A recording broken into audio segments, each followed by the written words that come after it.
that with a little bit more intent. Good morning. That's what I like to hear. It's so wonderful to look out and see all of these wonderful familiar faces. There are a few unfamiliar faces in the crowd too, and I'm excited to talk to you too. As Lynn mentioned, I've actually been at Parkinson Voice Project for almost 11 years now.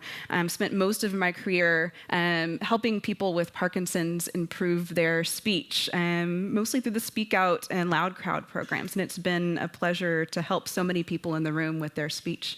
And I am also really excited to talk to you more about why this program works and to share some of the research results that we found over the past few years in helping and how Speak Out and Loud Crowd really help people's speech improve and maintain their speech over the long term. Just so I can see, how many people in here have actually been through Speak Out and the Loud Crowd? A large number of people in the room. Anybody in here who has Parkinson's and is interested in a Loud Crowd but has not received treatment yet? A few people in here, all right. How many of you have served in the armed forces in the past? Good number. Let's give a round of applause. Some Veterans Day is coming up. Thank you guys so much for the service to your country. All right. So when I think about speech in Parkinson's, I feel like there's a lot of misunderstanding or just not appreciating the impact that a communication disorder can have on the lives of people with Parkinson's. I think back on a story that Samantha Ellenderry, our CEO, tells sometimes about she was seeking funding early in the history of the organization. She was wanting to start a nonprofit program to help people with Parkinson's improve their speech. And she went to a foundation with a proposal telling them about her plans to help people with Parkinson's over the long term.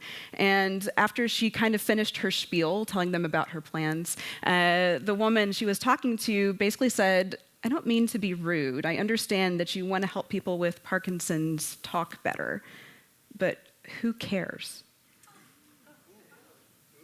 And I know that's shocking to people in this room because a lot of you have really experienced the impact that that can have, but I think a lot of people don't appreciate the impact that it can have on people's lives, how central communication and speech is to how we live our day-to-day lives. So when I was a new clinician, I treated a gentleman named Earl. And he was someone who really showed me the really dramatic impact that the loss of speech can have on someone's life. So I wanted to show you a video of Earl when I first met him.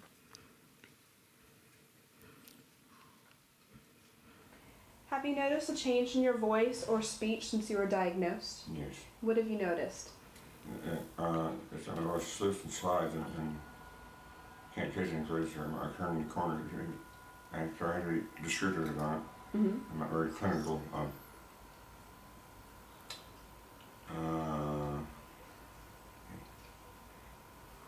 It's hard to pronounce words. It's hard to say anything. It's hard to think sometimes. What have other people said about your speech since you were diagnosed? Speak up. Slow down. I can't understand you. I was just give up trying, and I take many efforts, many attempts to get somebody else to really just give up on me. Mm-hmm. I'll win, it's not their fault. Right. Could you understand what he was saying? I've listened to this video so many times, I know exactly what he's saying, but I can tell you I was sitting across from him recording him when he came in for his evaluation. I had no idea what he was saying. It was then that I really recognized the impact that it had on his life. Before he started treatment, we had him fill out a journal about his voice. This is what he wrote.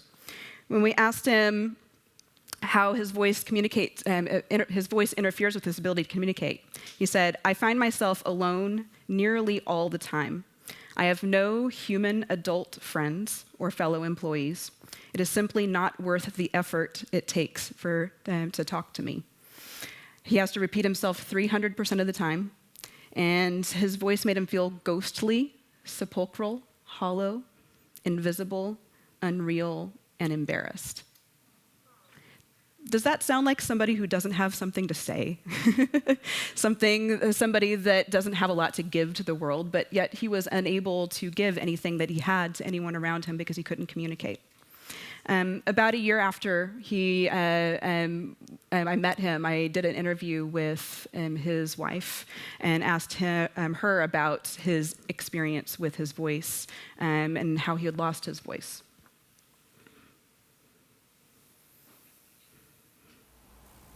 We could not understand anything he said.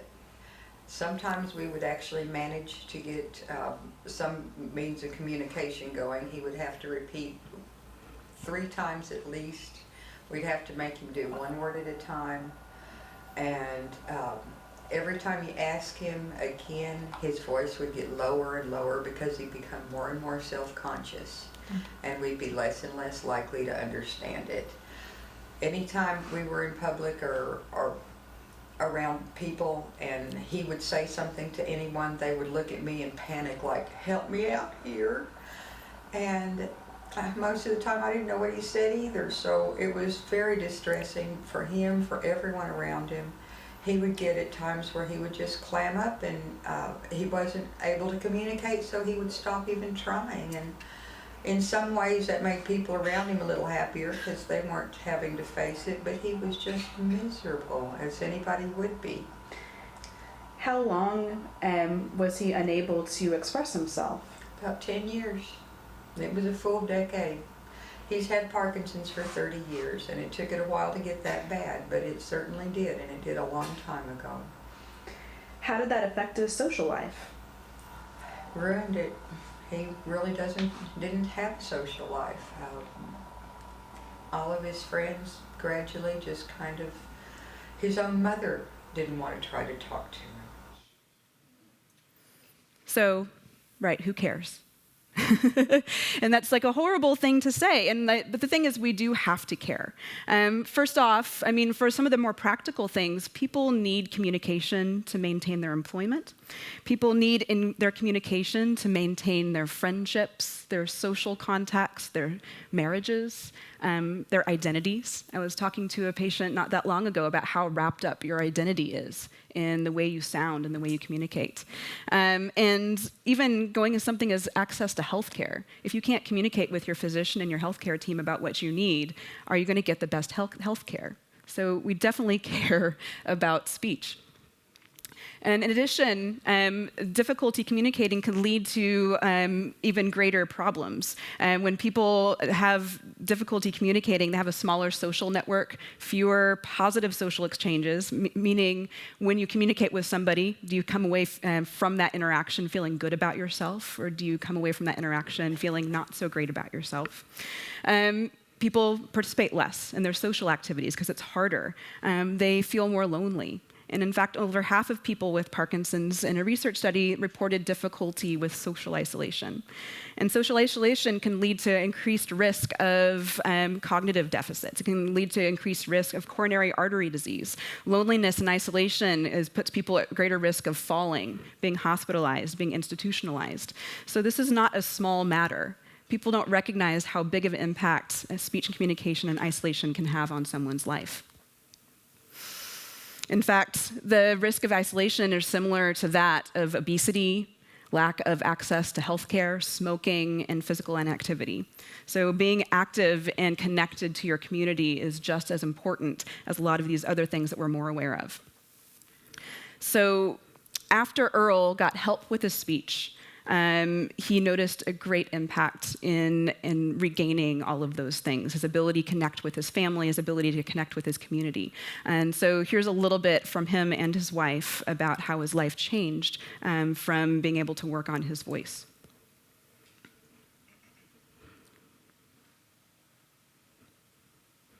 Maybe. There we go.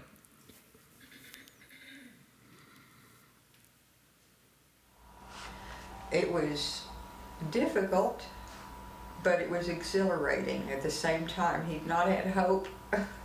There hasn't been anything like hope in so long. He's a different person.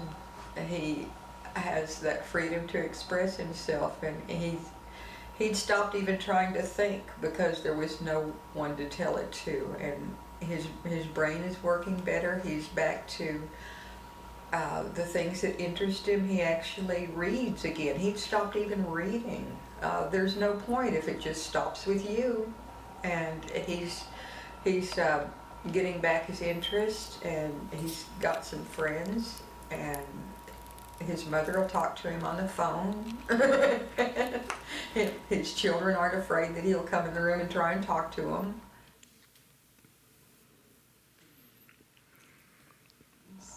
He lives for them. It's been so long since he had any friends that having a place where he can go and everybody's glad to see him and they know his name and everything. I want you to know that you are working with God. You are really doing His work and really helping. And we really thank you. If you'll listen to me again, my mother, the first time in 10 years, could hear me and talk to me. And kind of a nice thing. My family can hear me. My friends are coming back one by one. What about the groups? How have the groups helped you? I have brothers now, and sisters, of course. And has that improved your social life, your confidence? Improved my outlook, improved my good mood. Well, good. First time I had a good mood in 10 years. So I want you to know that Earl is not alone, right? There's lots of people with Parkinson's out there who need speech therapy services that aren't getting them. And in fact, Earl himself was one of those people. It was 30 years after his diagnosis that he came to get speech therapy, and it was 10 years after he had not been able to speak to others that he got speech therapy. So there's a tremendous need. And Speak Out and the Loud Crowd was developed in order to meet those needs. The mission of this organization, and we're a nonprofit organization, our mission is to help as many people as possible get access to the speech therapy services they need to help them both regain and maintain their speech. We do this in a couple ways. We have a clinic here in Richardson, Texas. So those of you in the audience know this already, but we help people with Parkinson's here in our clinic regain their speech through the Speak Out program. It's a one-on-one individualized treatment program to teach people the skill of speaking with intent. And then we help people maintain their speech over the long term through a lifelong program called the Loud Crowd that helps people maintain their speech for as long as humanly possible. And that is our mission. We also train speech-language pathologists from around the country and even around the world to replicate the Speak Out and Loud Crowd programs. So we can get this type of therapy to the people who need it, those people who don't have access to therapy now, and then help them maintain. So I wanted to start off by talking a little bit about automatic movement. All right. I knew a few of you would know this movie. All right, so I'm going to give you talk about a couple things that I've done fairly recently, and you have to tell me whether I'm alone in this or not. So how many of you have intended to stop by the grocery store on the way home? Maybe you needed some milk for a recipe. You're like, okay, I'm going to stop by Kroger. And then all of a sudden you ended up in your own driveway, no milk, and how did I get here? Yeah, good. Okay, I'm not alone. So did anybody have their power out with the tornadoes a couple weeks ago? I think a lot of us did. If you had your power out, how many of you walked into the next room and turned the light switch on? Totally me. How many have you maybe been at the airport and the gate agent, as you get on the plane, said, have a great trip, and you said, you too? They're not going anywhere. How about, I've been on the phone at work before talking to a coworker. We wrap up our conversation. I said, okay, love you, bye. Done that? Okay, yeah, okay, I'm not the only one there. And how about in the car, maybe you're in the passenger seat and your spouse or someone is kind of not driving the way you'd like them to, and you start slamming the brake down? Yeah, my husband has his hand up over there. All right, so that is all brought to you by my favorite part of the brain, the basal ganglia. All right, so the basal ganglia is responsible for, among many other things, automatic movement. All of those things that you did without conscious awareness, like flipping on that dang switch every time you walk into the room, even though it does nothing, that's automatic muscle movement, okay?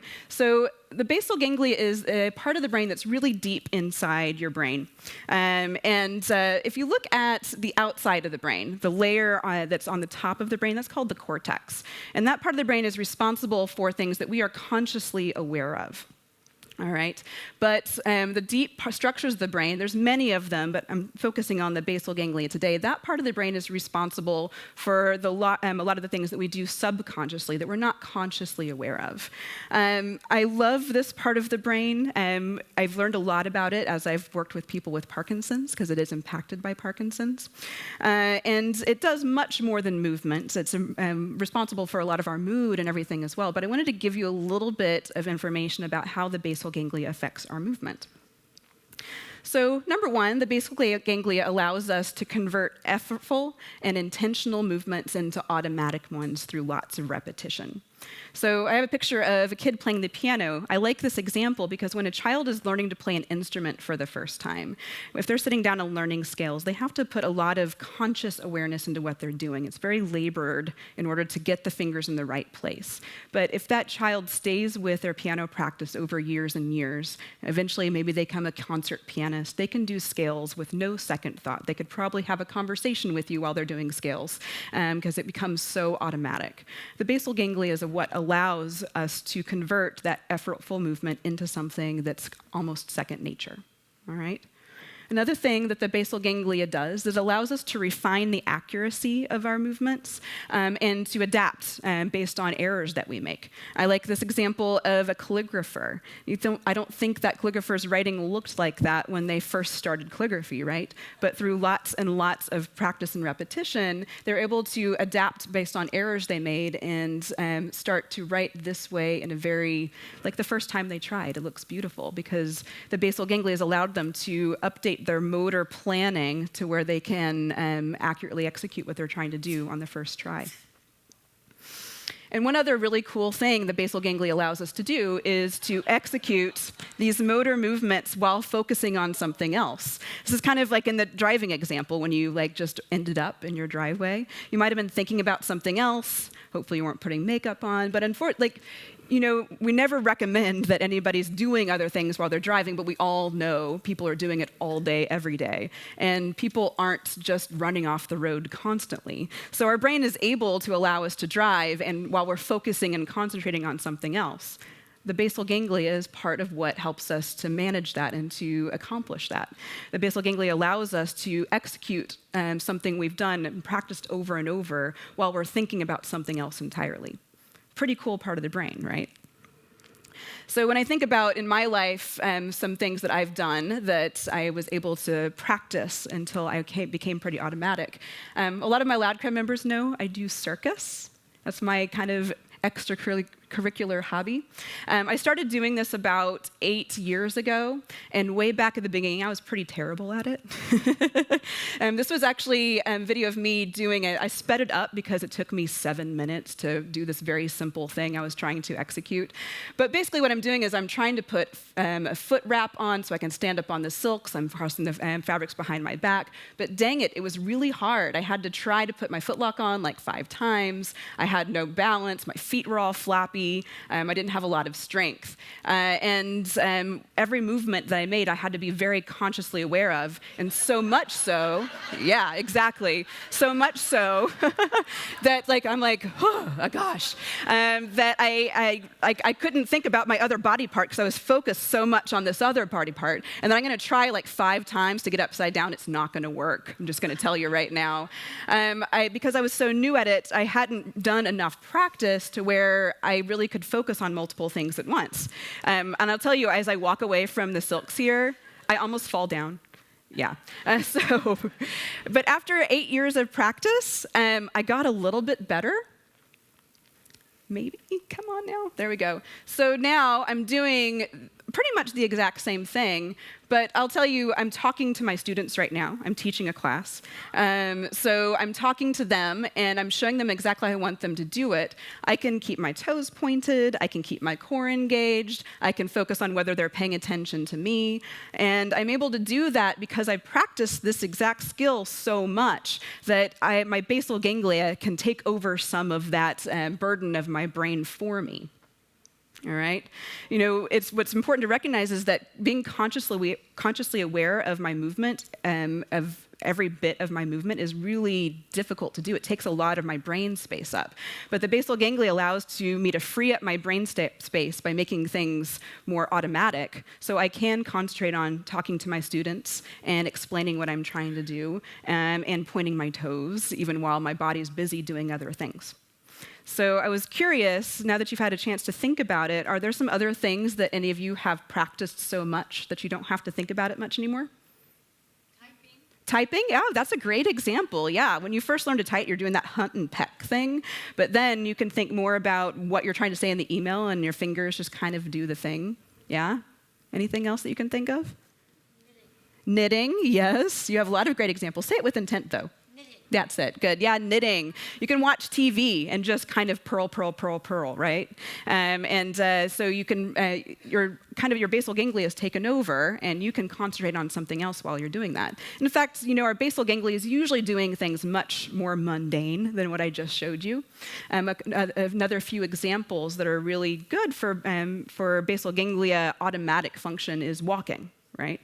You look at a 2-year-old trying to walk, and they're not very good at it, right? They don't have much practice yet. But as we get to be adults, we don't have to think about the mechanics of what our legs need to do. They just kind of do it, and we can concentrate on going and shaking that person's hand, or getting the water bottle, or chewing gum, whatever it is that we're trying to do at the same time that we're walking.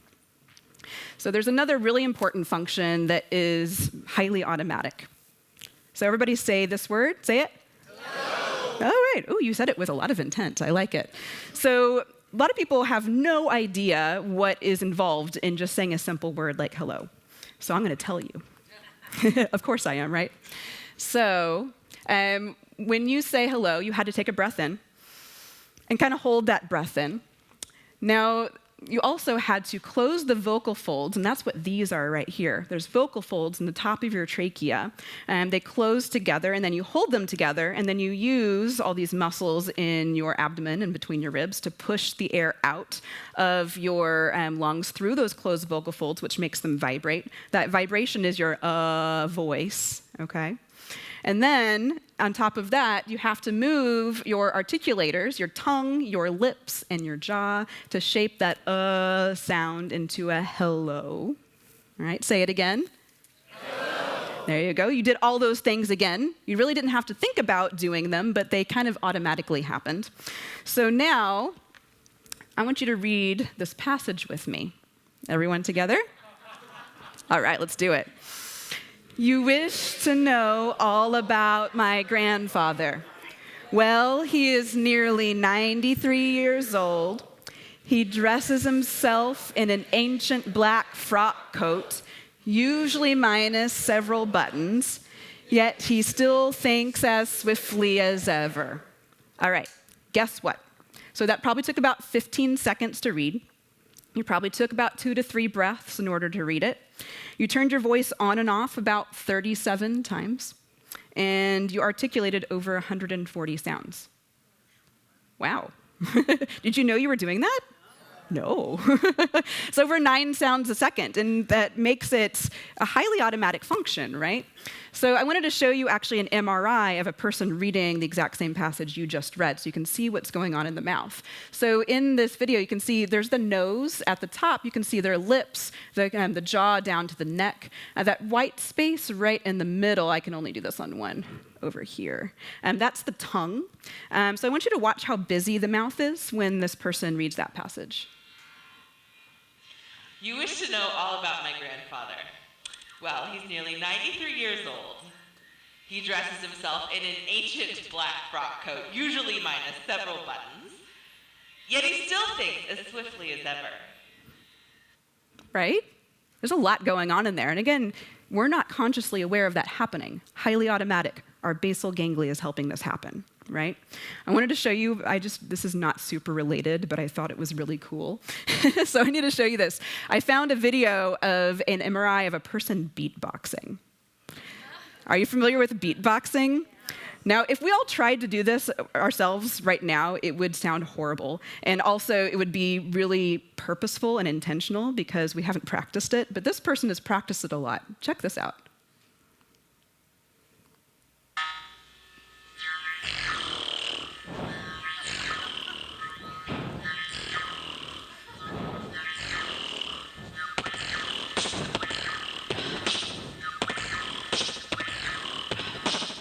Okay. Pretty cool, huh? So, I mean, like, so that tells you your speech is capable of even more if you practice that over and over. That could become automatic, too. Your basal ganglia can convert what was very intentional and purposeful with lots of practice into something that's very automatic. So, to summarize, speech is a highly automatic function, so our basal ganglia is at work. And when we run into something like Parkinson's, this can be an issue. So Parkinson's, I'm not going to do a huge review of Parkinson's, but I did want to go over a couple key bits that is relevant to what we're talking about today. So the symptoms of Parkinson's is caused by the loss of dopamine-producing cells found within the basal ganglia. So with everything that we've been talking about so far, when the basal ganglia isn't functioning the way it should, we might see some things go wrong, right? So by the time somebody has these significant motor symptoms of Parkinson's, like a tremor or rigidity, stiffness, usually about 80% of the dopamine-producing cells have been lost. So the basal ganglia has lost 80% of the neurotransmitter that it needs to function normally. So without dopamine, the basal ganglia is not functioning the way it should. So your basal ganglia, as we talked about on dopamine, can accurately execute body movements. It can allow well-practiced movements to become automatic, and it detects errors in movement and adjusts what we do accordingly. And again, this happens all subconsciously, right? Because the basal ganglia is responsible for automatic subconscious things. But your basal ganglia without dopamine, number one, will inaccurately execute body movements, all right? So some of the ways that Parkinson's affects our body's ability to move is it causes movement slowness or bradykinesia. It can cause hypokinesia, a reduced amplitude of movement, meaning the movements are no longer as big as they used to be, they get smaller. It can cause movement to be more rigid, so resistance to passive movement. It can also cause akinesia, delayed movement initiation, so it takes longer to initiate a movement than it did before for many people with Parkinson's. I've highlighted hypokinesia because I feel like that is the most relevant to what we're talking about today with speech. So how does hypokinesia, or reduced amplitude of movement, affect all of those things we needed to do to speak? Well, first, if you take smaller breaths, you'll have less breath support, and you may have softer speech because you may not be pushing the air out as hard as you did before. When it comes to the larynx, those vocal folds, people might have breathier or raspier speech because those vocal folds aren't moving normally and because you don't have the good respiratory support that you did before. People might also be a little bit more monotone in their speech as well. One thing the vocal folds do is they lengthen and shorten to change the pitch of our speech. So that ah, or asking a question at the end, that rise at the end, basically the pitch, rise and fall of your speech. If those muscles that lengthen and shorten your vocal folds are not as active, they move smaller than they did, people with Parkinson's may have more monotone speech than they did before. And then with articulation, if you think about your lips and your tongue and your jaw not moving as big as they did before, you might notice that articulation is not as clear as it was before. Another effect this can have is people's speech can speed up. If the movements of the articulators aren't as far, then they might go faster. So you might hear people with Parkinson's who have softer speech that might be breathy or raspy, might be more monotone, and it might have less precise articulation and even be a little bit faster than normal speech. So one thing that's glaringly missing from this list of how Parkinson's affects movement, though, is paralysis or weakness, okay? Parkinson's does not attack the muscles themselves. Parkinson's does not make muscles weak. This is really important. I'm going to put a big arrow next to it that flashes, because this is really important for people to recognize. Parkinson's doesn't attack the muscles. So I wanted to show you a video of a gentleman that I evaluated just a few weeks ago. And he's here today, by the way. And what I wanted to demonstrate is that I'll show you a video of him when he first walked into my evaluation room and how his voice sounded. And then I'll show you a video of him in the same exact session after he had tried out speaking with intent. And you can see that his voice is able to improve right away. So here's him when he first walked into the room. When the sunlight strikes the raindrops in the air, they act like a prism and form a rainbow. Okay. So you can hear and understand him, but maybe you notice that his voice is a little bit more monotone than maybe we'd like, a little bit softer, a little bit breathy. And then just about 40 minutes later, this is what his voice sounded like. When the sunlight strikes raindrops in the air, they act like a prism and form a rainbow. Okay? So the point I want to make here is that this person was not speaking softer because he was too weak to speak louder. All right? He was speaking softer because the basal ganglia was making his movement smaller. All right? And you can see that right away, his muscles are capable of normal speech. They're just not doing it automatically anymore because of that effect on the basal ganglia. Right? So I want to really stress that people with Parkinson's are not markedly weak. Now, people with Parkinson's can become weak, but they're weak because they're not using their muscles to their full capacity, not because Parkinson's is directly attacking the muscles. So if somebody goes for 10, 15, 20 years, speaking in a voice that's a little bit more like this, those muscles will become weaker because they're being underused, not because Parkinson's is directly attacking the muscles. So another aspect that I wanted to point out is that people, when your basal ganglia doesn't have the dopamine it needs to function, then it doesn't always recognize when their movements didn't go as planned. Okay? So people don't adjust as well for errors as they used to. And what that leads to is a lot of people with Parkinson's in their speech don't recognize that there's a difference in their voice. In fact, a lot of people who come for an evaluation come because their spouses wanted them to. Yeah, I hear a spouse say, that was me. And the person with Parkinson's themselves doesn't recognize the difference. So I wanted to show you a quick video also of a gentleman who had no awareness of the change in his voice, but his wife had told him that he needed to come.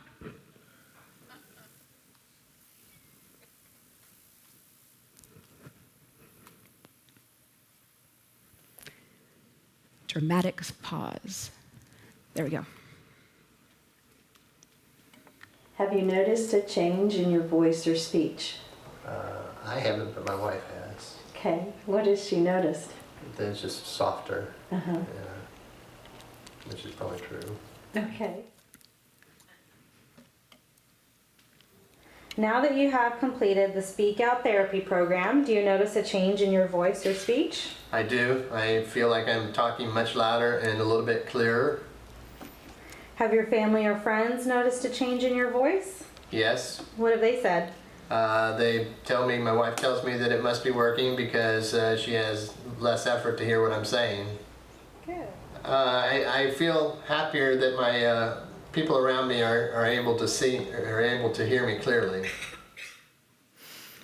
So you can see how someone's spouse might be like, why doesn't he recognize that? It's clearly softer. But the fact is that people with Parkinson's don't feel like they're doing anything different than they ever did. They just have smaller muscle movements as a result of the Parkinson's. And you can see how much better his voice got when he was using his intent when he spoke. So it can be a struggle at first for people to accept that there is a change in their voice, even though they don't feel like they're doing anything differently. Lastly, I wanted to just emphasize one more time that people with Parkinson's will struggle with movements that used to come automatically. So things that used to be automatic are more susceptible to these changes in movement that happen because of Parkinson's. To summarize, people with Parkinson's in their speech tend to move less in automatic movements without realizing it, but are capable of moving more normally. And that's really important when we talk about therapy. So the silver lining to all of this is that automatic movement is not the only way that we can move. All right? We've talked a lot about moving automatically, but we're all capable of moving intentionally, and that actually uses an entirely different movement system than our automatic movement system. It's a system that is less dependent on the basal ganglia, which is missing the dopamine that it needs to function correctly. So if we can move a little bit more intentionally, then people with Parkinson's can actually move more normally. I'm going to show you a little bit of video that gives a little bit more detail about intent versus automatic.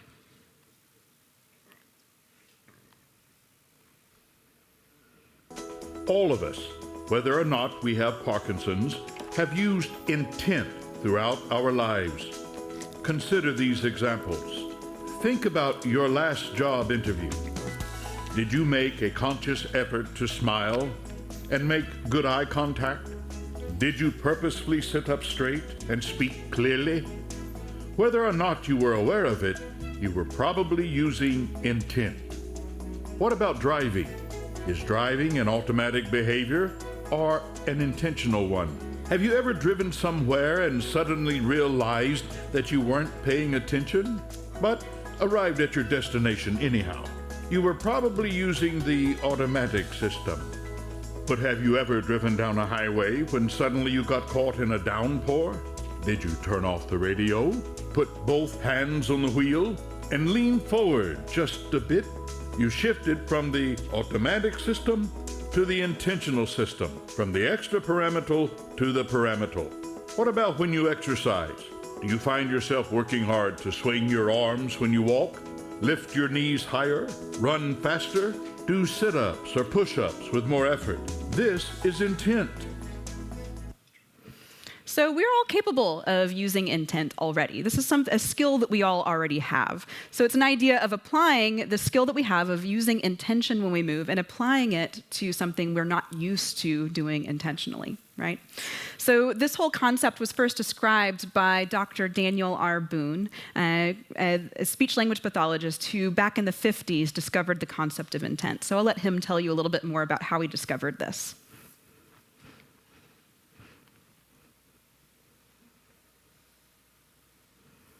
At Highland View Hospital way back in the 50s, I discovered intention as a system that we could use in therapy that would help people speak better. Normal speaking is highly automatic. It's an extrapyramidal function. Motor abilities, the palate lifts, the vocal folds come together. Whatever you're doing, you have no awareness of what you're doing. When you become aware of it, this is using intention, and that's a pyramidal track function. And one example of pyramidal function would be talking louder. Another would be prolonging what you say. That's an artificial way of talking. You have to think to do it. Another would be try to make your speech more like this.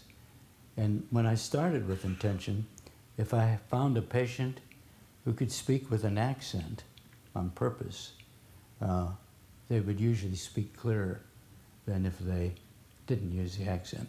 So intention employs probably the loudness feature being the one we use the most. So yeah, there's a lot of ways that you could speak with intent. What intent really means is that you are being consciously aware and making your voice different from what feels naturally to you. For a lot of people with Parkinson's, we do target loudness because a lot of people with Parkinson's just need to be louder. But the loudness isn't the real goal. The intention is the real goal. The conscious awareness of how your voice is coming out when you speak. That is the real goal. And that is what we're really targeting in the Speak Out program. I'm trying. There we go. Thank you. So the Speak Out and Loud Crowd is a speech therapy program that is based around Dr. Boone's concept of using intention when you speak. It is the whole program is designed to help people to learn the skill of being intentional in a behavior like speech that always came automatic to us. And then the Loud Crowd is dedicated to helping people continue to do that for the rest of their lives. So the goal in the end is to live less out of habit and more out of intent. We're helping people to scale up their effort, both physical and mental, when they speak. We're helping people to become more aware and accept the difference between how they feel like they're speaking and what's actually coming out to the listener. And we're helping people to make their speech come out intentionally every time they speak. That is the end goal. So how do we do this? So Speak Out is the first part of the program. It's in mostly individual program where a person with Parkinson's works with a speech-language pathologist to learn the skills of speaking with intent. Usually done over about 12 sessions. It may be a little bit more or less than that based on the person's needs for about 40-minute sessions, usually 3 times a week for 4 weeks. During those sessions, they're learning a course of 6 components, 6 exercises that they'll practice in order to teach them how to be more intentional with their speech. And then they'll practice those exercises at home.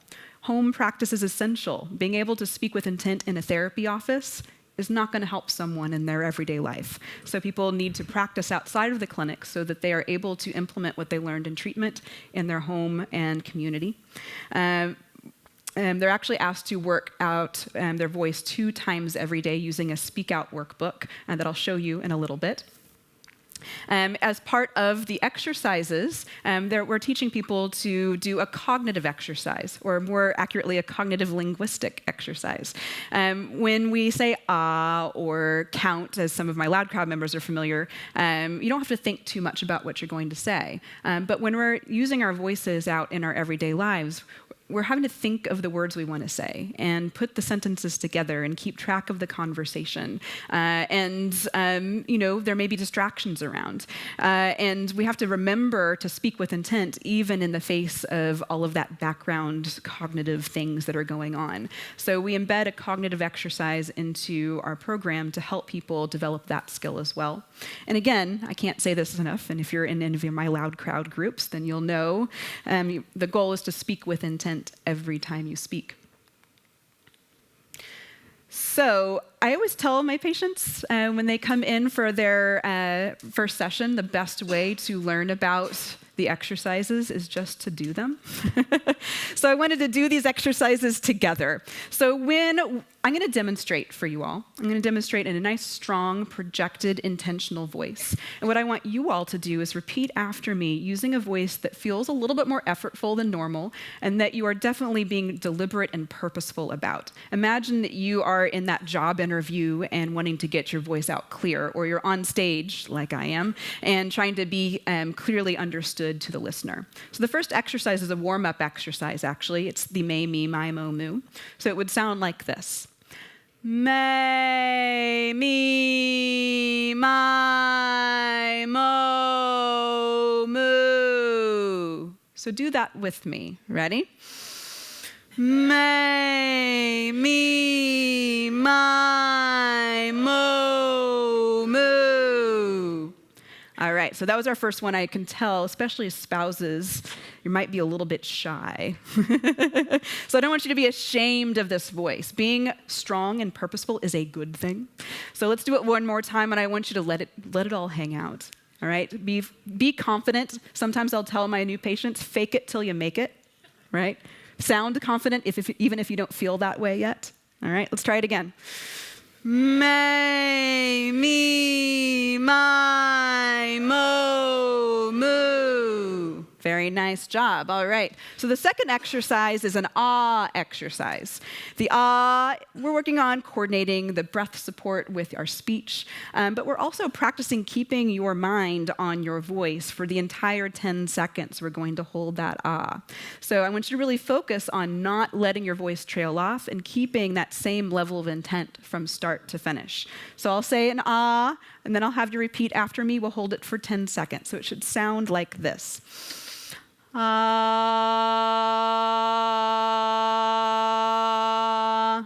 Are you ready? Ready. Okay, that's it. I heard a couple of intents out there. All right. So let's do our ah. Ready?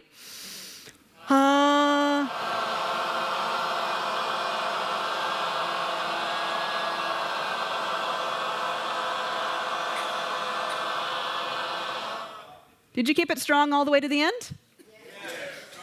You tried to? Did you do it or not? Yes. Okay.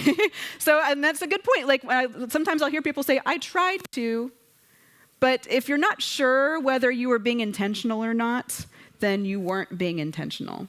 And because being intentional is a conscious act, you know that you're doing it when you're doing it. If after the fact you're not sure, you need to use more intent. So let's try it one more time. And this time I want you to leave no question whether or not you were being intentional all the way to the end. All right, let's do it again.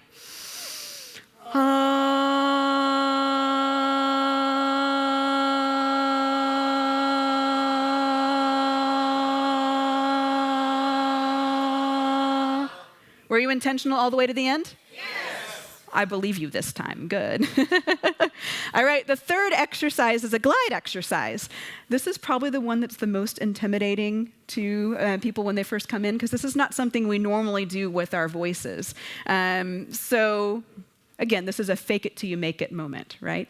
So we're going to start with that same ah that we just did, but we're going to change the pitch up and down. So listen first.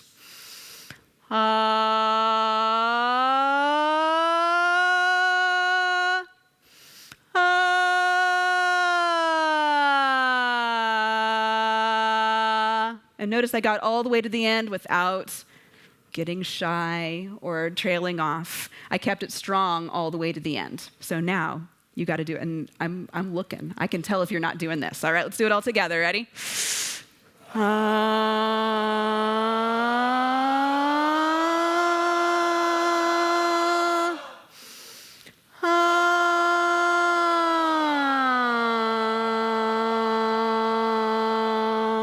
Not bad for your first try, some of you. Nice job.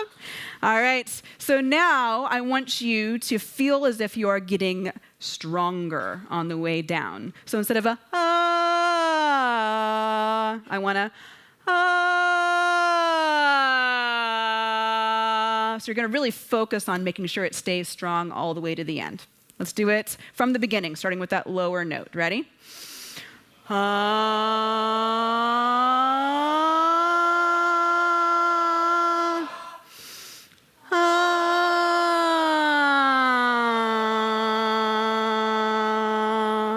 Did you have to focus a little bit more that time? That's intent, right? So you were focusing on your voice and making your voice come out the way you wanted it to. All right? And you'll notice this is an example of the workbook. This workbook is provided to every person who goes through the Speak Out program, both at this clinic and outside of this clinic. So as a nonprofit organization, we have donors who have donated money to our organization to help us provide workbooks to anyone who's getting treatment at a clinic with a speech pathologist who we've trained. All right? So any Speak Out trained provider can have their patient call our clinic and we'll send them a workbook at no charge. It's all part of our pay it forward system. It really makes it easy for the person to do their exercises at home. I talked about how important it is for people to practice outside of the clinic. And this gives a step-by-step guide of how to do each of the exercises so people will be more successful with their exercises at home. The next exercise is the counting exercise. Now we're going to bring it into speech. The first three exercises were all ahs or kind of nonsense words. So we're going to make it a little bit harder now by making people be intentional in speech. So it would sound like this. 1, 2, 3, 4, 5, 6. It's very intentional, right? It's not how I would normally say it if I was sitting on the couch next to my husband. 1, 2, 3, right? I'm being very purposeful and intentional about how I'm saying it. So let's go through this together just once. Very strong and intentional, being very deliberate about every word. All together? 1, 2, 3. Pause. 4, 5, 6. Pause. 7, 8, 9. Keep it strong. 10, 11, 12. You You all sound fantastic. Yeah, and you are being very intentional about your speech. Now, when we're counting, again, this is still not how we would really speak in our everyday lives, but it is practicing the skill of taking something that is usually automatic and making it purposeful, okay? So the next exercise, we get a little bit closer to how we actually use our voices. Yeah, it's this again. So this time, you guys did pretty good using intent the first time we read this, but I want you to be more intentional this time. Once we get into connected speech like this, speaking with longer sentences, multiple sentences together, it can be a lot easier to start trailing off or getting distracted. So what we're practicing with this exercise is keeping your mind on your voice and making every word purposeful. So instead of using the voice that comes naturally, you'd say, "You wish to know all about my grandfather. Well, he is nearly 93 years old." All right, a little different than the way you read it the first time, right? So let's read it with as much intent as possible, being very purposeful about every word. Ready? "You wish to know all about my grandfather." Keep it strong. "Well, he is nearly 93 years old. He dresses himself in an ancient black frock coat, usually minus several buttons, yet he still thinks as swiftly as ever." Guess what? All of those muscles that you used to speak moved much more than they did most likely the first time you read that. And remember, since Parkinson's makes muscle movements smaller, saying it with intent made them move larger again, and probably much more normally if you're a person with Parkinson's. And that's the purpose of this exercise, is to keep the muscles moving more normally again by using intent for every word. All right? So I mentioned the cognitive exercise before. The cognitive exercise comes into play when we now have to think of what we're going to say at the same time that we're saying it with intent. So this is a pretty simple one from the beginning of the program. It gets more complex as we go through the program. But this one, we're having to just come up with one single word and still say it with intent. So I might say, A is for apple, B is for baby, and so on. Now, a person first coming into the program might have to stop and think a second, and their voice might trail off when they are having to think of the word and say it with intent at the same time. So it may come out more like, A is for apple, B is for baby. Very common when people are coming into this, because it's hard to do two things at once, right? So let's do a couple of these together. I know that you all probably say different words. That's fine. But we'll start with C is for. So let's say every word with intent, and whatever C word you come up with, say it strong. Ready? C is for. Ooh, nice. Now, I heard it trail off a little bit, though. So when we do D is for, make sure it doesn't trail off. Make sure you come out with that D word nice and strong. Ready? D is for dog. Ah, yeah, that's it. Good. All right, let's do one more. E is for. E is for. Nice. Good job. So that is like the first step into being able to speak with intent in conversation, is being able to think of the word you want to say and still say it with this voice that we're targeting, this intentional voice. So the last part, that's the 6 components of Speak Out, the 6 basic exercises. But remember that this doesn't do you much good if you don't apply it to your everyday life, right? This is not just about sitting down and doing 15 minutes of exercise every day. It's about taking this concept of intent and using it in everyday conversation all the time. So we give all of our patients carryover tasks at the each week of their Speak Out therapy. So this would be to introduce yourself to someone with intent. It would be to give a compliment to someone, to tell someone close to you that I love you with intent. It only counts if they're consciously aware of how they're speaking, all right? So what I'd like for you to do now is use intent, use that intentional voice we've been practicing, and just introduce yourself to the person on either side of you. All right? I'll give you about 20 seconds to do it. Let's not get in too deep into conversation. All right? All right, introduce yourself. Go, with intent.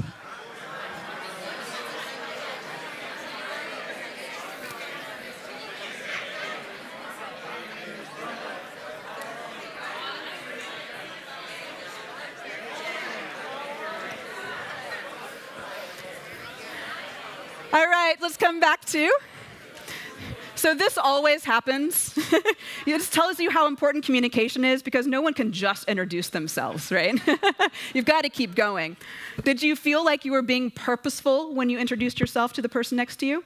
Yes. Good, you used intent. And that is the skill that we want you to use in conversation all the time.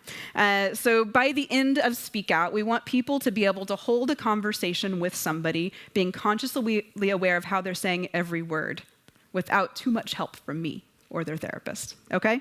So this is a long-term process, though. It's not something that people have 100% of the time, usually at the end of that 4 weeks of treatment. People need lots of practice to really implement, and we'll talk about maintenance here in a second. First, the moment you've all been waiting for. I want to talk a little bit about research about Speak Out. So to date, there is published data on about 163 patients who have received the Speak Out program. When we talk about research, we're talking about formal research, a study that follows a specific protocol and is looking at specific measures to see how effective a treatment is for the person who goes through treatment. So we have one retrospective study of 78 patients. That means the researcher came in and looked at the charts of patients we had already treated before the research study existed and documented how the voices had changed from before to after therapy. Now, there's been 3 published small group prospective studies on about 45 patients. Prospective means that some researchers came in and said, I want to study these specific things about the treatment. They set a protocol, and then we treated the patients, taking specific measurements before and after, and then reported on the results. There is one ongoing study right now, nothing published yet, but a manuscript has been submitted, looking at the effect of Speak Out on 40 patients with Parkinson's, so a much larger study than any that we had done before. And all of the data for these studies have demonstrated positive impacts on the speech and communication of people with Parkinson's. To review some of the already published research. Let's see, 1, 2, 3, all 4 of them documented an improvement in vocal intensity or loudness of speech. One of them, one published and our unpublished study, found improvements in prosody, that means intonation of speech, the pitch, rise and fall. One of them documented an improvement in vocal quality, so that's whether the voice was breathy or raspy versus clear. And then several of them demonstrated an improvement in quality of life, meaning that people felt better about their voices before and after treatment. So I wanted to talk in a little bit more detail about the larger scale study that we've been working on. This study has been a collaboration between Dr. Allison Behrman up at the Lehman College, City University of New York, myself as a principal investigator here at Parkinson Voice Project, and Samantha Ellenderry, and then a couple of, a collaborator for statistics, Dr. Wilson, and then Dr. Chitness was our neurology consultant. She's a movement disorder specialist here in Dallas. So here are some of the results of this study so far. So I know this is a little bit of a lot to look at when you're not used to looking at these sorts of graphs. To orient you, we're looking at intensity for this graph. How loud is the person's voice? Over on the left-hand side, we're looking at how loud the voice is. The higher the number, the louder. The lower number, the softer. Along the bottom, you'll see baseline. That's the data we took before treatment. And then post-therapy is the data that we took after treatment. We actually saw each of the subjects 3 times before treatment to ensure that it wasn't just a fluke, they had a bad day before treatment. We measured their voices on 3 different days. And then post-therapy, we did once right after they finished therapy and one 6 weeks later, so we can see if it was the treatment effect happened just immediately after therapy or if it lasted for several weeks after. The gray boxes on this chart is reading of a paragraph, the volume of people's voice when they're reading a paragraph. The red boxes are the volume of people's voice when they were speaking in conversation in a monologue. Basically, I asked them questions like, tell me about a vacation you've taken recently. So what you'll see is that before, at those baseline data collections, everybody's voices were below what would be considered normal for healthy speakers. After treatment, all of the treatment, all of the numbers were pretty close to normal compared to healthy controls. Okay, so that means that on average, Speak Out helps the subjects that participated in this treatment get their voices within normal range for conversation. So I wanted to show you a couple of audio recordings. One patient who and we recorded his voice before treatment and after treatment from the study. We went around to different places and took hiking trails and looked around for primitive art on rocks and stuff, rock painting. So that was his voice before treatment. All right, here's him after treatment. Last night we were out walking the dogs, and there was sort of a little pavilion area, and a person had 2 dogs there, and one of them was on a leash and one of them wasn't. All right. Pretty dramatic improvement, right? Okay. So another thing that we looked at in the study was how good is the patient's voice quality. So the measure we looked at is called Kepstall Peak Prominence. I'm not going to get into what that means. But essentially, the higher the number, the clearer the person's voice sounds. The lower the number, the more impaired or raspy or breathy the person's voice might be. So you'll see that healthy controls fell within about that range. All of the people who, the average data at baseline was well below that normal range. The average data after treatment was much closer to, or even above, the range of healthy controls for vocal quality. And just to give an example of what that sounded like, I'm going to show you the ah of one of our subjects both before and after treatment.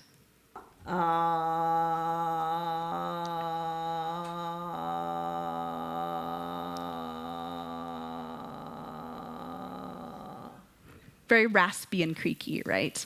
So after treatment, here's what her ah sounded like.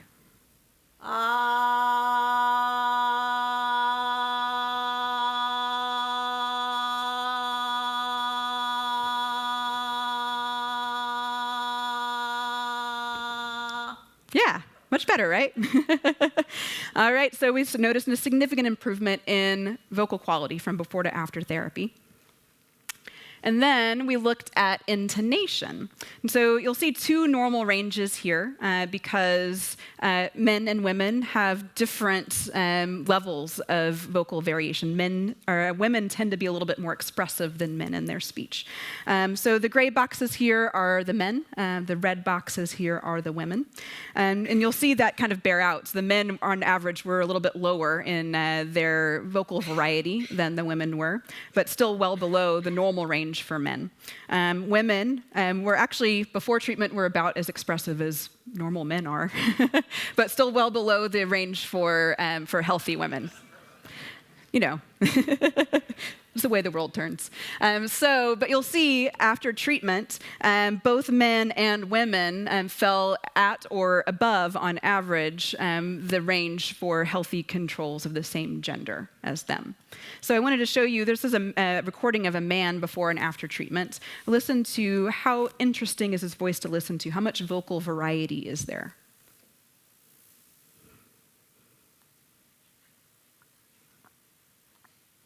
Unfortunately, it was time to pack the car and drive home. That night, I dreamt of the wild ride on the Caterpillar. Taking a trip to the amusement park and riding on the Caterpillar was my most memorable moment ever. That was before therapy. Unfortunately, it was time to pack the car and drive home.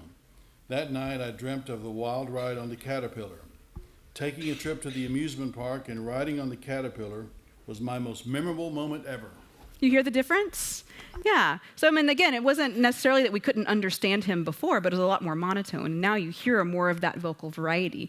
That lengthening and the shortening of his vocal folds is working a little bit better than it was before.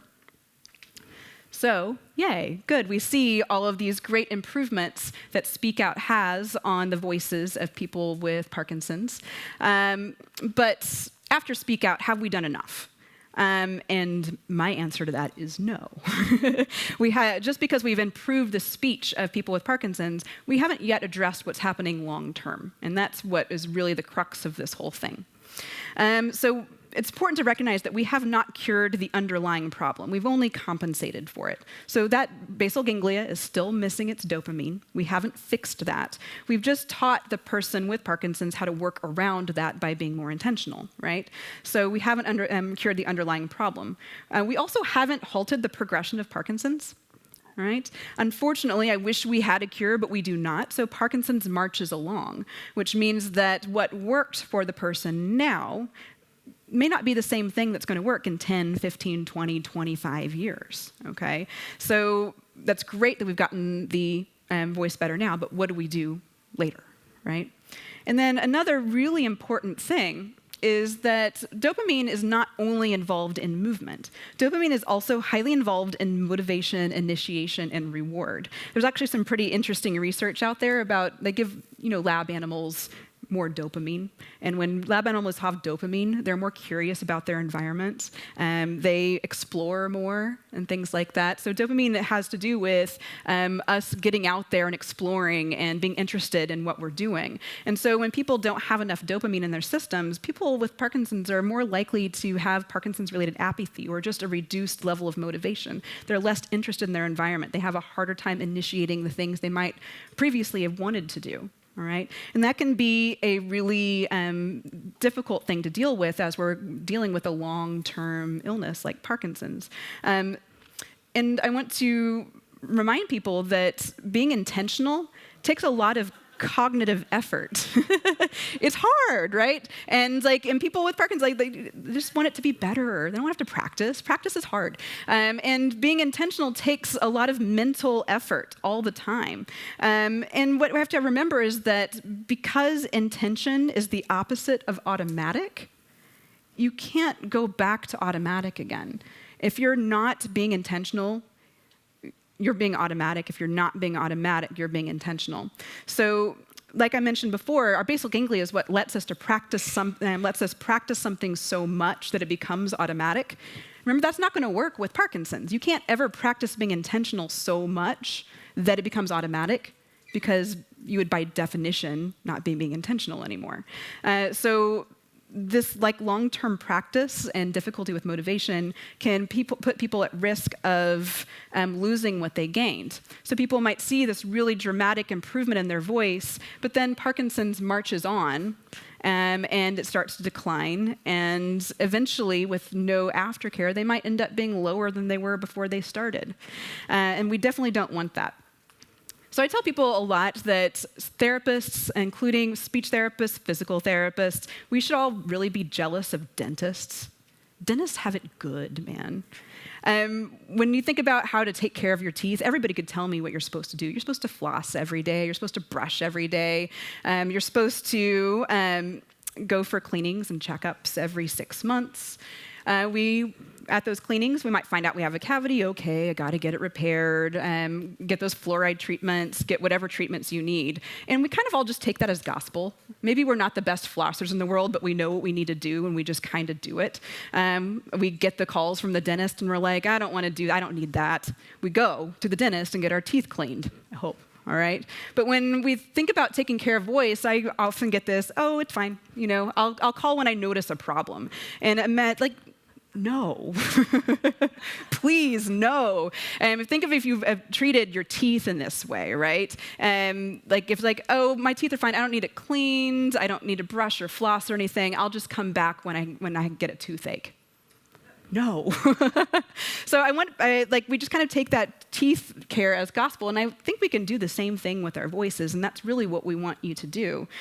So what if we treated our speech therapy in the same way? Well, we'd be practicing our speech exercises daily and come into Loud Crowd once a week.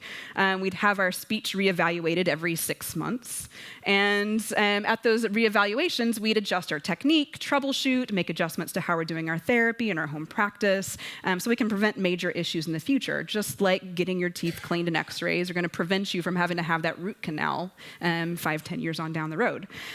So early treatment is the best treatment. So we want people to get in, be preventative, and keep themselves from ever having these great issues down the line. So when people ask me when's the right time to get your speech therapy if you have a Parkinson's diagnosis, it's pretty much always now.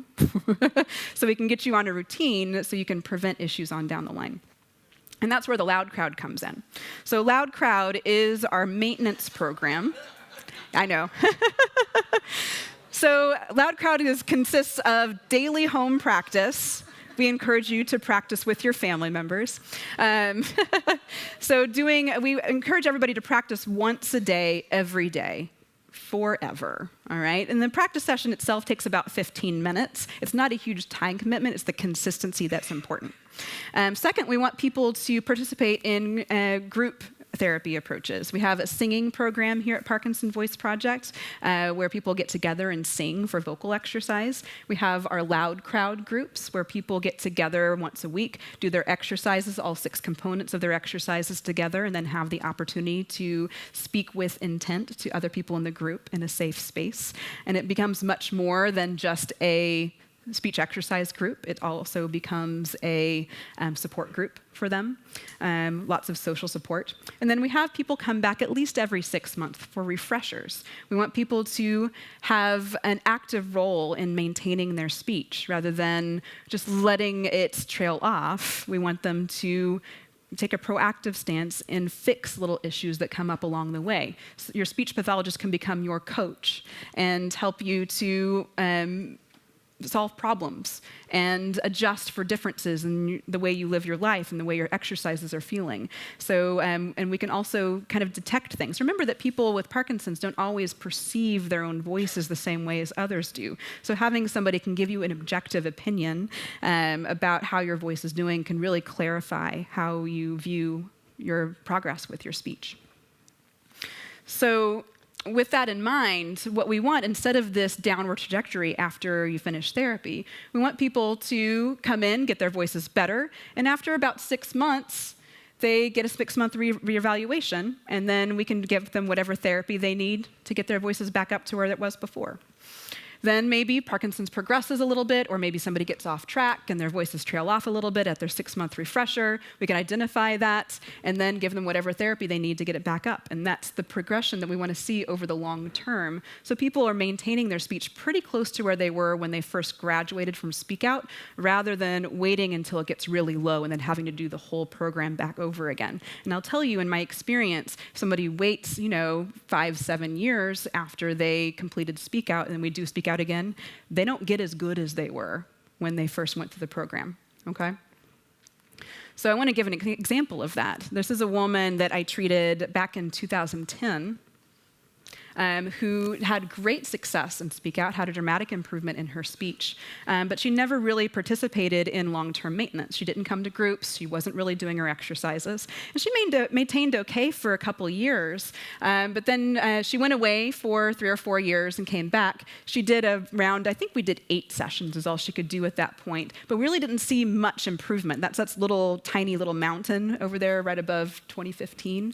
So we did therapy, but she didn't respond as well. And then she went away for another 2 years, didn't participate in maintenance activities, wasn't practicing at home. And look how low her voice was the last time we saw her. It was well below where she was even before she got therapy back in 2010. All right, so this is not the ideal progression. This is not what we want to see. And this right here is why the Loud Crowd exists in the first place.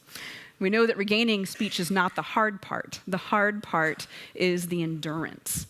It's easy for people to get excited about the program when it's new. It's harder for people to do the long-term hard work it takes in order to maintain.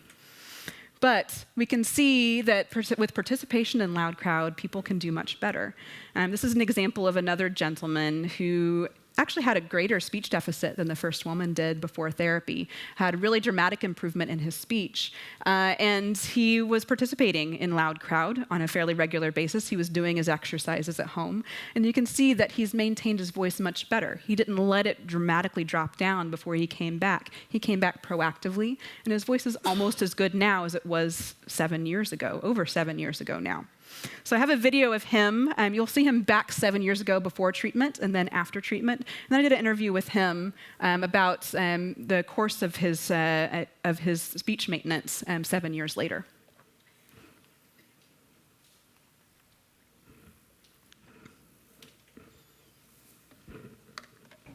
Ricky Ray Eldridge. My name is Ricky Ray Eldridge. My voice, and when I speak, especially towards the end of the day. There's a real tightness in here. Feels like my tongue is filling up my mouth.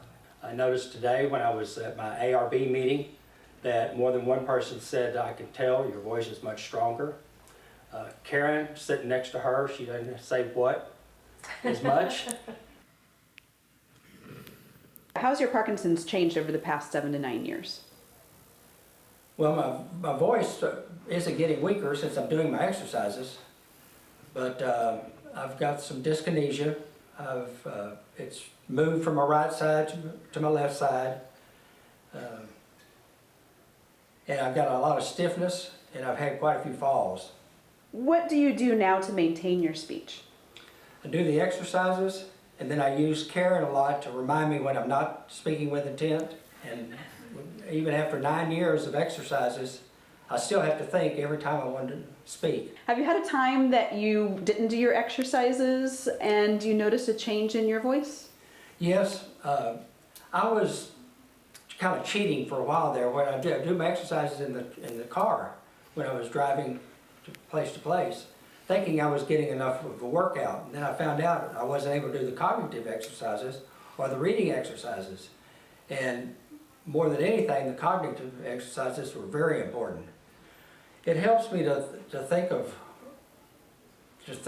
words and think of what I want to say, but at the same time keeping my voice up when I'm speaking. What do you think your voice would be like now if you didn't do any of the maintenance activities you've done since you first finished speech therapy? I would just be unrecognizable in my voice because, like I say, when I don't pay attention to what I'm saying or what I'm trying to project, no one can hear me.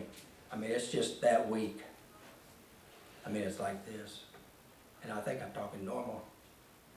It's something you've just got to do, not just to maintain your voice so people can hear you. I've had choking issues, and then you're talking about life and death issues. And so I'm always reminding myself to do the exercises and get that voice as strong as I can get it. Yeah, you're going to do it now, right? So I wanted to leave you with one last video before we wrap up about kind of the more social support and the importance of loud crowd in particular. So I'll let George tell you about his opinion about that. Without the loud crowd, I wouldn't be coming every week. It wouldn't be checking to make sure I'm doing my exercises as nearly daily as possible. It may be only 5 days a week, but I do it as nearly daily as possible. And that is extremely important. Although the practice is very important, the accountability to all of my fellow loud crowd members, that is very important. The sharing of information that, okay, your doctor says this, I'm getting this medication, I've found that this exercise is helpful. All of the information that we as different Parkinson's patients have had different experiences and so can share with one another. That's important. But perhaps the most important thing is simply, I guess the word is camaraderie. Getting to be around people who have maybe a similar problem and get to where it's not a fight that we're going through, but it's learning how to live with what we have. And we have many examples around us of folks in different stages with different situations. And we're able to share this. We're able to share this. And loud crowd, it's important.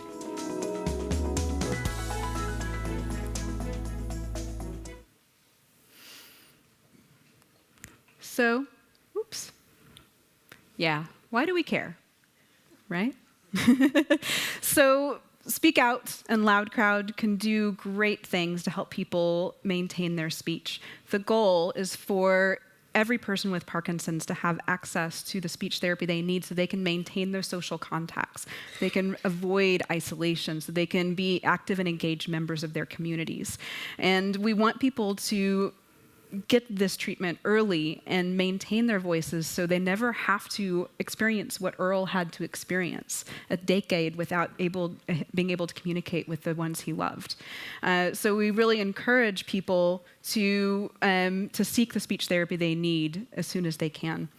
For people in the clinic here, you can definitely call our clinic to schedule an evaluation if you have not gotten speech therapy yet. I'm happy to see you here. If you are not here in the area and you're watching online, we've trained hundreds of speech-language pathologists around the country and the world. So you can check our website, see if there is a speak-out provider that's been trained near you. If there hasn't been a speech-language pathologist trained near you, we have a grant program and online trainings for speech-language pathologists. So I'd encourage you to reach out to people in your community who are already doing speech therapy and see if they would like to become trained and speak out in the loud crowd so they can bring that to your area so we can help more people. The grants are funded by donors to Parkinson Voice Project and reduce the financial burden it takes to get training and materials they need to start their own programs. All right? That's it. Thank you, guys.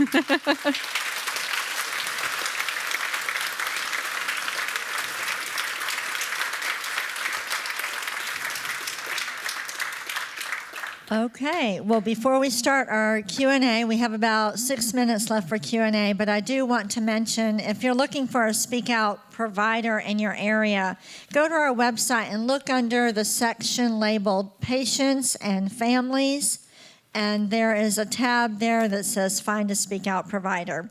So we have a microphone on this side, Leslie's on the other side, and if you'll just raise your hand if you have a question, and make sure to hold the microphone close to you.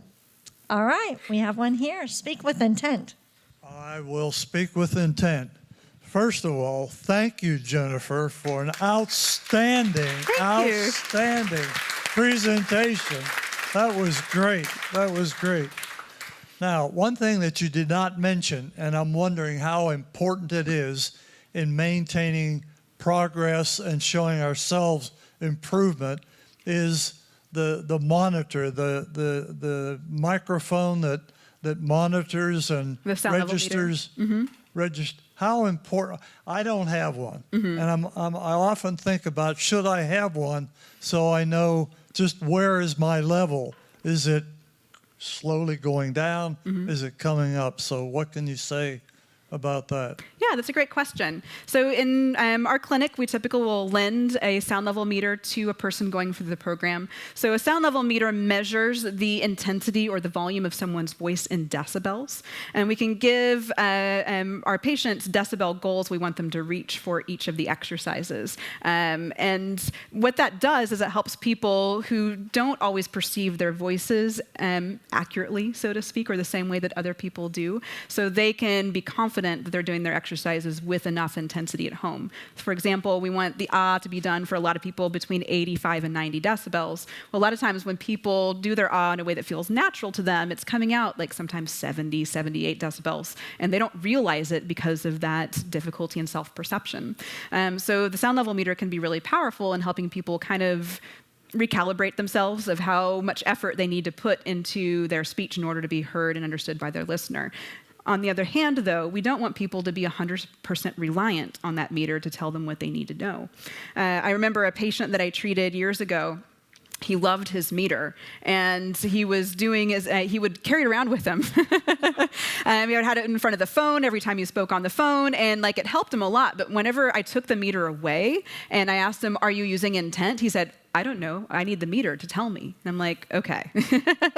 Yeah. So, I mean, if you're 100% dependent on that meter to tell you whether or not you're doing the right thing, then you're really not being that intentional. You're putting all of the burden on that meter and not doing the work yourself. So I think the meter can be a really handy tool to kind of check yourself, but it's not something I want anybody to be 100% reliant on. What we do here sometimes is lend somebody a meter again when they come back to a refresher if we see a difference in how well they're kind of calibrated to how loud they need to be in their exercises, for example. That doesn't mean I don't want people to have a meter at home. I think it can be a really useful tool so you can check yourself. as you're doing your exercises, but I wouldn't want it in front of you for every single exercise session, if that makes sense. Now, the meter is not the only way you can get a little checkup, though. Sometimes I'll have people record their voices when they're doing their exercises to see if it's as strong as they anticipated it would be. That's another way to get outside feedback. The person sitting next to you is also a really good tool. So you can say, hey, how does my voice sound? Does it sound strong enough? Is it clear? Did I trail off at the end of that sentence? So that can be some external feedback. So a sound level meter, I think I would suggest it if that's something, if you want to do a checkup every so often, but it's not the only way to get that kind of feedback. Does that answer your question? Yes, one other quick question. Let me give you the microphone. The meters I have seen, the monitor is on one side and the readout is on the other side. Is there a meter that has the monitor and the readout so that the speaking person can see what his level is? Sure. In my experience, it doesn't matter so much which direction the microphone is pointed, as long as the microphone is the right distance away from your mouth. So I would suggest just turning it around, making sure the microphone is about a foot away from your mouth, and then reading the meter that way. And you might lose like a half a decibel or a decibel when you do that, but not enough for it to impact how you're doing your exercises. Great. Thank you. On our website, under the Speech Language Pathologist tab, we do have a sound level meter for sale. So if you're looking for one, there's one there. And also on the homepage of our website, we do have all of our workbooks in an e-library. So they're digital versions of the Speak Out Loud Crowd workbooks. It's a subscription of $14.95 for 6 months. But we do encourage you to be working with a speech language pathologist. I think we have a question here. You've taught us that our families can be very helpful by saying to us, speak with intent. It seems kinder than saying, I can't hear you. Yes. Yeah, and I would agree with that. And when I have patients talk to me about the best way to involve families in this whole process, I think you bring up a great point I'll expand on a little bit, Louis, is that we want family members to be involved in therapy as much as possible. And this is a little different from doing physical exercise with a physical therapist or going to the gym, and that you can do that on your own. It's not really that easy to talk on your own. Talking by nature is communication, which is done with another person. So we really encourage that people bring their family members with them to therapy sessions, even to groups sometimes, so they can learn how to best support you in your journey of speaking with intent. And that is a suggestion that we do give people all the time, is don't just say, huh, when you don't understand them. Give them a specific cue. Give them something to do that can support them. So instead of huh, say that with a little bit more intent. That can help people get from point A to point B faster. I find that each couple has a little bit different tolerance for how much cueing they can give each other, and I encourage people to have that discussion with each other.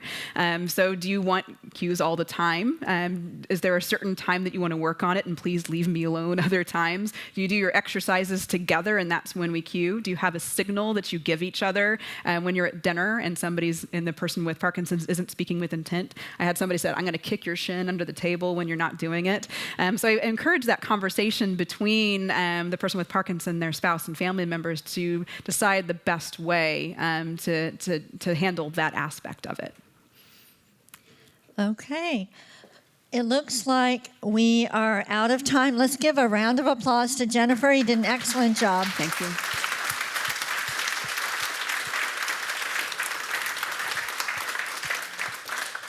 Parkinson Voice Project's next event is on Tuesday, December 10th. It's our holiday concert.